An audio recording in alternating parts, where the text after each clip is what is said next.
Naufel and I didn't really want to do a presentation at this conference because we thought we'd have enough to do. But people said to us, no, you must tell us at least about some of the kind of broad landscape around autism or ASD in Africa. And so that's why we decided to do a joint act. And I will start, and then Naufel will take over from me. You will see that it was very deliberately that we picked this, our African tree, as the theme for the conference. And of course, the important thing is that the African tree has a bit in the bottom, so I'm going to start talking about the southern parts of our tree, and Naufel will talk about the kind of northern parts of the tree. I'd like to think we have some fruits in the bottom as well, rather than that you have all the fruits. So let's start. So I'm going to do about sub-Saharan Africa, and Naufel will talk about North Africa. There are all sorts of reasons why the regions are divided into sub-Saharan and North Africa. There's the Sahara, which is a clue, so for kind of geographical reasons. But there are all sorts of other socio-political reasons as well. Just as a basic summary, sub-Saharan Africa had, in 2015, about 1 billion population, so just under 1 billion people, and more than half of them are under the age of 18. We've said it a number of times, but half of Africa is a child, and that's different from other parts of the world. And sub-Saharan Africa is also the most linguistically diverse part of the world. There are at least 2,000 to 3,000 distinct languages that are spoken in sub-Saharan Africa. So if you just start to think about what language are you going to translate your tool into, there's a complicated start for you. I'm not going to say anything about North Africa. Naufel will do that. Just to say, but not just socio-politically, but from a health perspective, sub-Saharan Africa and North Africa are also different. So sub-Saharan Africa has its own distinct WHO region, whereas most of North African countries, you can see it's a bit of a higgledy-piggledy thing, but are part of the Eastern Mediterranean region. So there are also health-related, health systems-related differences between the two regions. But let's just talk a bit about autism in sub-Saharan Africa, and I'm really just going to give you a top-line idea of the landscape of what we know about autism in sub-Saharan Africa, and I will look forward to some of the things that are growing, some of these fruits from the south in terms of autism research in sub-Saharan Africa. And it's very much based on a scoping review that Lauren published, or that we published earlier this year, and in fact it's in, thanks to David. Is David here? Thanks to David Amaral, it's in the special issue of Autism Research that's accessible to any of you. So all the pictures I'm going to show are in there. And what we wanted to do, as you know, I lived in Cambridge, that's how I know Simon, for 20 years, and I came back to Africa, and I had no idea what research had been done in sub-Saharan Africa.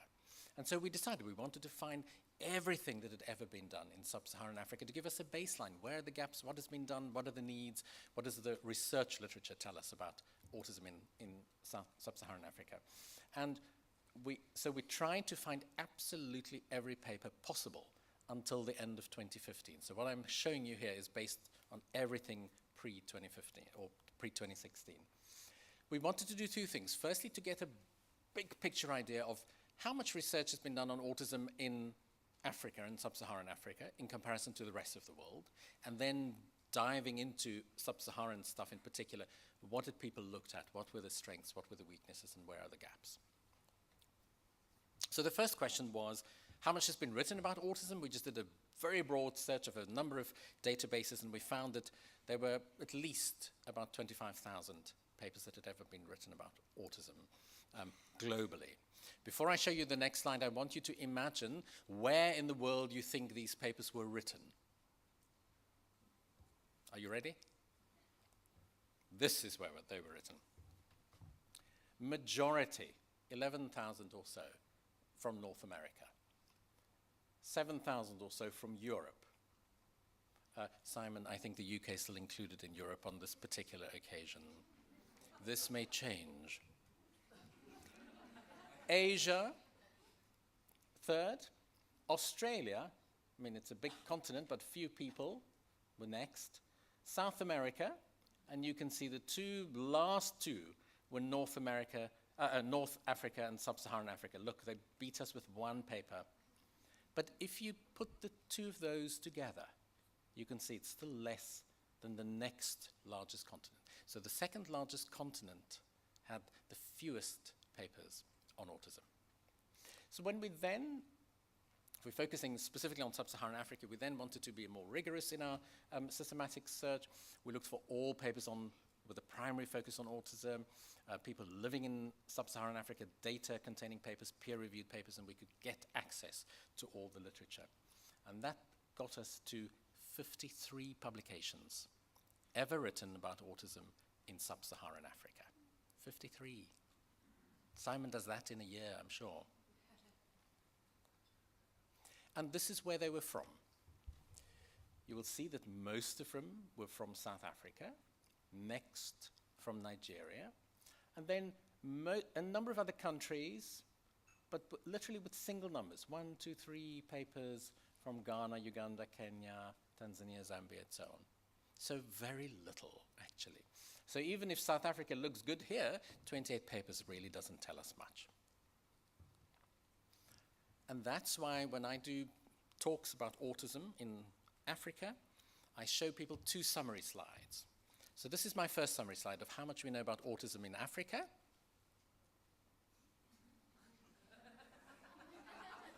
Very little, okay? And another way to look at the papers I've just shown you, is that 90% of what we know about autism comes from 10% of the world's population.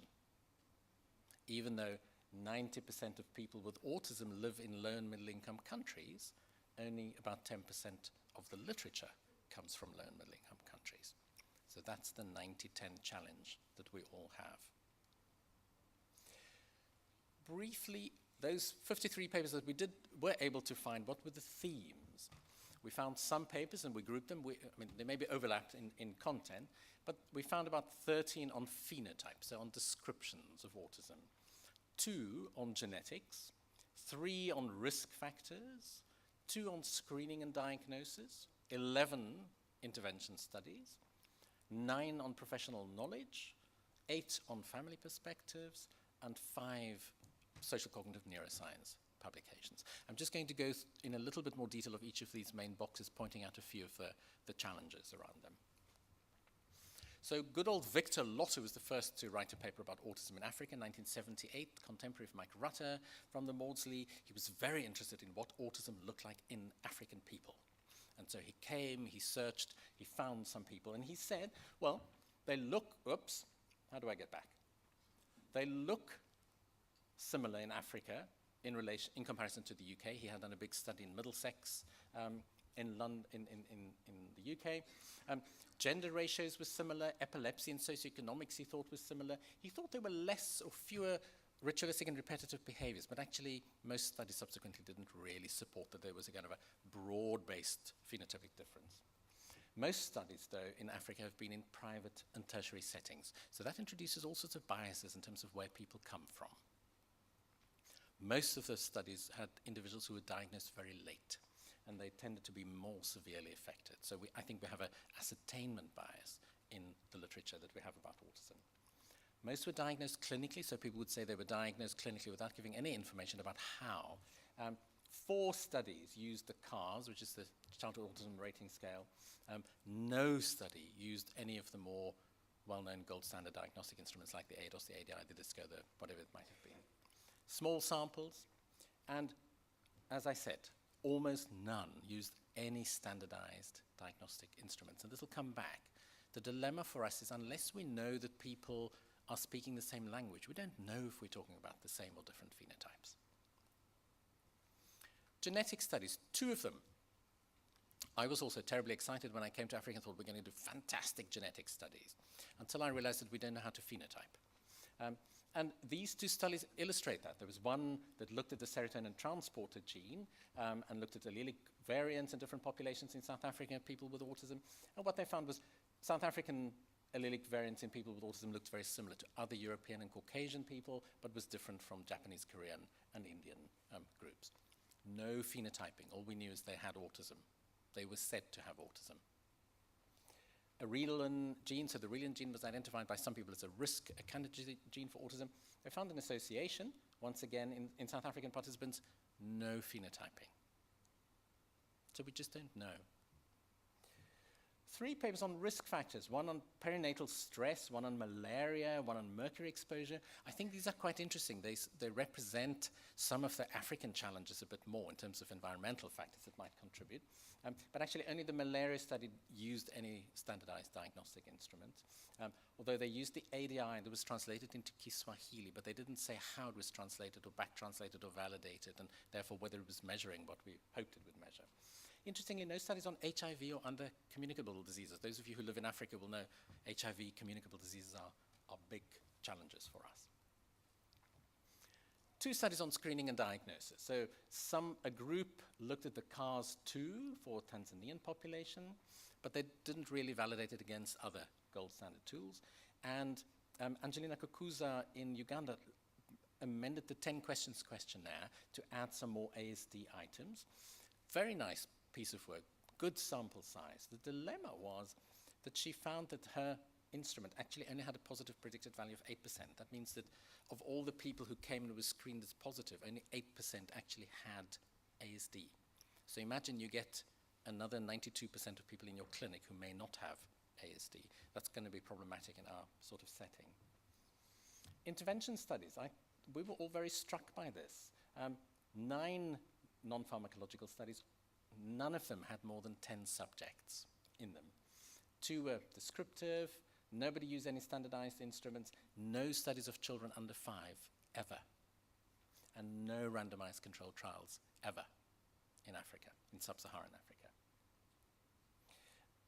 But an interesting group of papers looking at professional knowledge, because it's important that we know what do people know about autism in order to provide access to care, training, etc. All of them from West Africa, using a locally developed tool, and some of you might actually use that instrument here. But the dilemma there was that it didn't translate it into looking at skills, competencies, behaviors, attitudes of people, which is another, knowledge links to behaviors, attitudes, and actual skills. And nothing that actually looked at post the training, does it increase knowledge or change knowledge in any sort of way.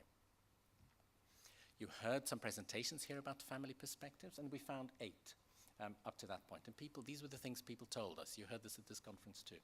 Lack of support, limited professional knowledge, massive impact on families, unheard, poor information, stigmatization, although I'm not allowed to use the word after Richard's talk this morning, and very much this notion that we heard about this morning as well of pluralistic beliefs. I believe that autism is caused by medical causes, but I also have a belief system around curses, cultural and other contributory factors. And I think that's important for us so that we don't seek the solution in just the one or the other in our context. And then 5 papers on sociocognitive neuroscience. Theory of mind, cradling bias. I thought the cradling bias work that was done at UCT was really interesting stuff. One on concept formation, but small samples, no real evidence provided about how the diagnostic workup had been done. So that doesn't mean that it wasn't appropriate, it just means it's hard to know exactly what group of kids we're talking about. So these are the notable gaps. We have no epidemiological studies to date, very little use of diagnostic instruments, no early intervention studies, no education or education system studies, no transitions to adult services. In the rest of the world, people are talking about transitions. We have no services for kids, let alone how we can transfer them to adults. No studies on adults at all, and nothing on the use of technology. So you can see obvious gaps in our sub-Saharan literature. This is the depressing point. From now I'm going up, okay? So I just try to highlight some of the things that we've seen and heard about this conference. And I think that's really encouraging. So for instance, you heard discussions around how we can use and evaluate diagnostic tools. We have a session just after this on early intervention. Sarosha has been looking at education systems, and a number of people who talked about how we can use technology in an African setting. So since 2015, there's already been a lot of positive growth, and I think that's a really good thing for us to hang on to. Just literally in a couple of minutes, touching on a few points. Cape Town. Here you have the beautiful postcard Cape Town. Remember that this is the Cape Town that we're interested in. unless we can reach people in the lowest possible settings, we're not going to make a difference. And you saw, Lisha talked about evaluating tools in our setting. You heard Amina talk about developing a new screening and a diagnostic tool for our setting. And the next session, we will talk about interventions. How can we think about reaching families to work with their children in these low-resource environments? I mentioned Sarosha, she won the poster prize, and she's been looking to see how can we understand the education systems in order to change what's happening in our low-resource environments. And Nolan Aubrey talked about technology, and a number of other people talked about how we can use technology. Lots of things we need, but I think one of the key things that we need above all is to make sure that we don't try and do things in isolation and that we don't try and invent our own wheels. And that's why Naufel and I came together and we're particularly keen that we should have an African perspective on autism and an African joint effort around autism. So this is the point I'm going to hand over to you to hear what's happening in North Africa, and maybe it's more positive and maybe more fruits than what's been happening in sub-Saharan Africa. Naufel, I'll hand over the buzzer to you. Thank you, Petrus. Thank you, and the short answer is no regarding North Africa. So North Africa, as you see here, is consisting mainly in these two countries formerly colonized by Britain and in the English educational system, and these three, Tunisia, Algeria, and Morocco, formerly colonized by France and still in the French culture. And one of the probably barriers to publication and to research that is visible to others is that, for example, Egypt are obliged to publish to progress in their career in academia.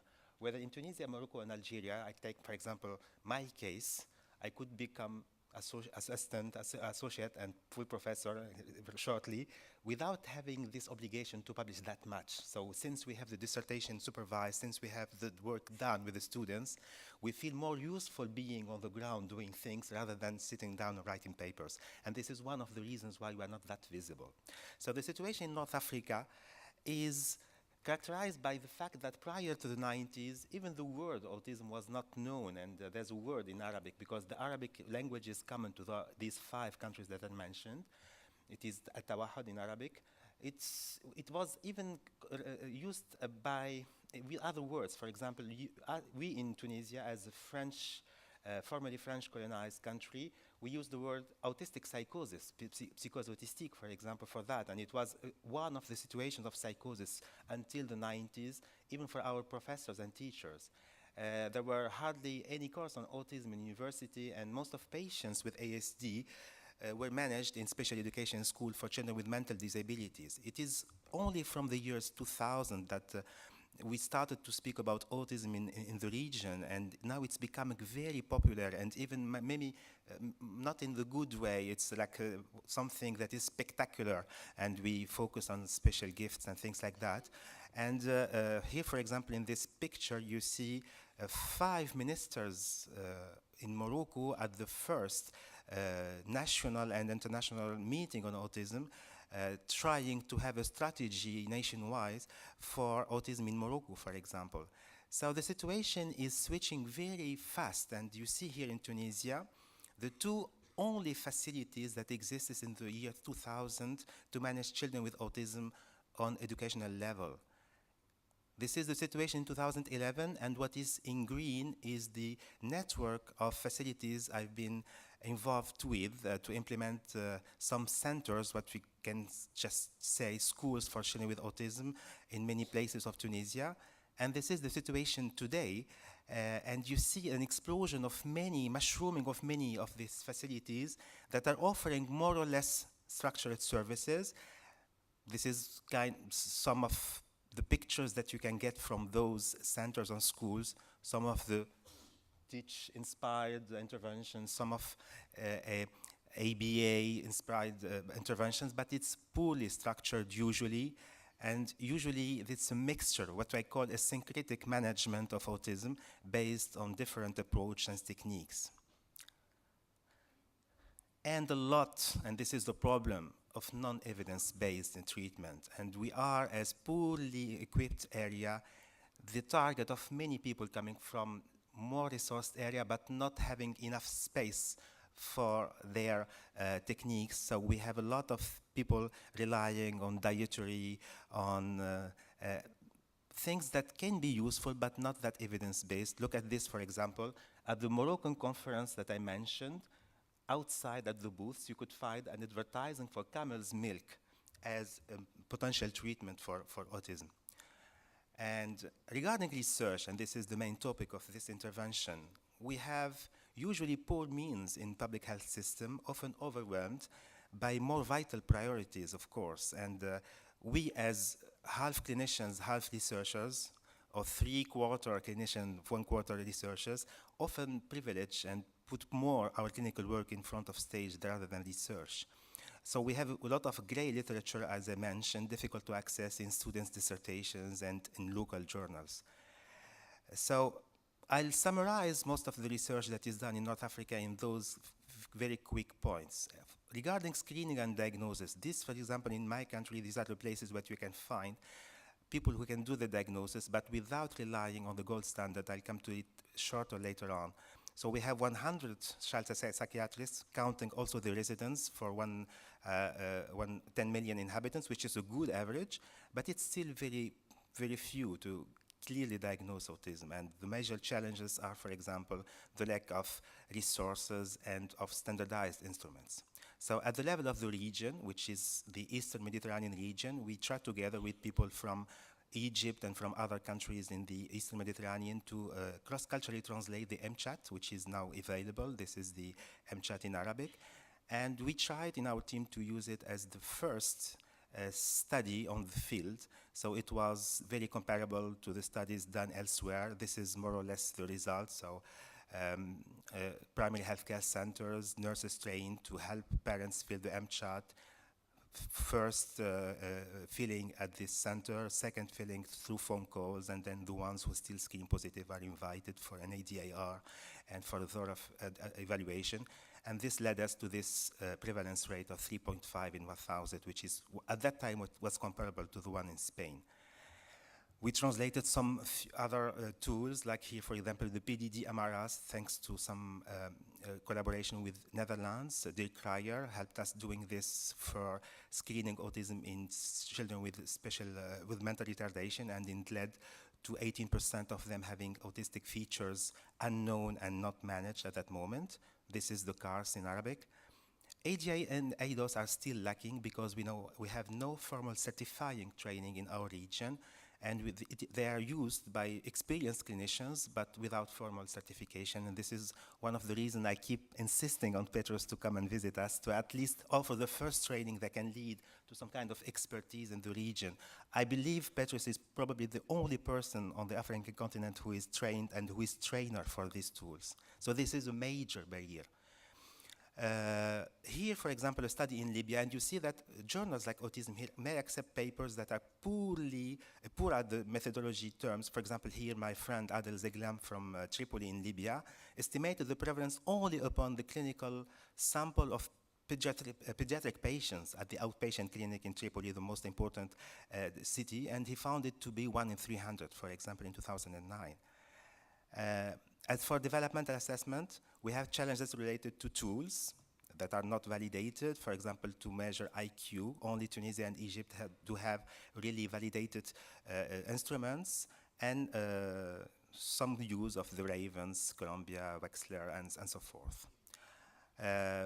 There are a lot of paramedical investigations that we can carry on, and this is important. Why? Because we have some conditions related to genetic factors and to metabolic factors that are very specific to our region. As for descriptive research, the picture, as Petrus said, is much more focused on severe cases associated with mental retardation and epilepsy. This is the profile of a Tunisian population here in this paper, and this is the profile of this Egyptian population with always consanguinity rate. Consanguinity rate, for example, in Tunisia is about 32% normally, but in autism families, it may grow up to 40%, with a lot of positive family history of neurodevelopmental disorders. This is thanks to Professor Simon Boron-Cohen, whom I thank on behalf of the whole team, because he was very supportive to us. We used the autism spectrum quotient for parents of children with autism compared with parents with other chronic condition, and we found clearly that they scored higher on the autism spectrum quotient. And a lot of research is only about evaluation of cross-cultural validation of evaluation instrument. Here, for example, a soft neurological sign instrument. Quickly to analytic research, this is something particular to North Africa. There's no neonatal screening for some inborn errors of metabolism. And you see here, for example, this boy looks different with this yellowish hair, and this is a case of phenylketonuria with autism. So we have here a lot of, some of the research done on these kind of associations. A lot of also work on consanguinity and on the chromosomal abnormalities on autism. In this paper in Egypt, they found none, but we found some in Tunisia. And we found also this important BKCA channel problem that led later to an important research on this particular channel related to oversensitivity in children with autism and Fragile X. And this is now still going on. And it was first discovered by chance in a patient in Tunisia. So now there's a lot of research conducted on genetic factors, and there are a lot of people coming to us since we have too many patients to recruit more for the researchers on genetics all over the world. So I skip this. There's a lot of work on biological markers, and I go directly also to the environmental factors. We have two particularities in our region.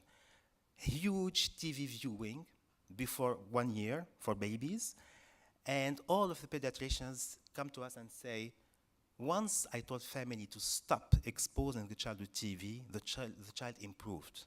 And we wanted to know.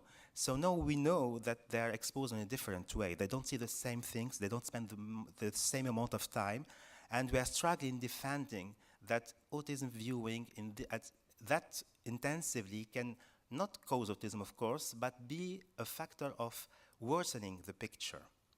Attachment was not influential. And I'll finish with intervention.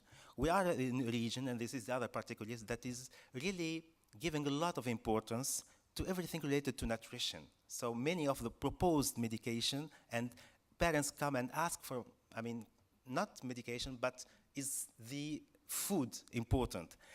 So this is a study in Egypt giving a small improvement with the fatty polyunsaturated acids. And the only paper that you could find really well cited everywhere from our region is about this as well. We tried the bumetanide, which is a new drug coming from a team in France, in Tunisia, with some improvement. In Tunisia, it was not that conclusive regarding the improvement of, you see here the CAR scores slightly better, but in Tunisia, it didn't show this. And we have now a lot of community experiences of cognitive remedial using techniques by computers or pencil and paper, or social skills groups for children with autism in these facilities I mentioned earlier. So in summary, it is now clearly in the north of Africa a major recognized challenge, and a lot of awareness is around autism. But the lack of strategies and structurations is still making a lot of limitation for any kind of research or service providing in the north. There's some emerging research based on clinical work needing to be more visible. And I thank you for your attention.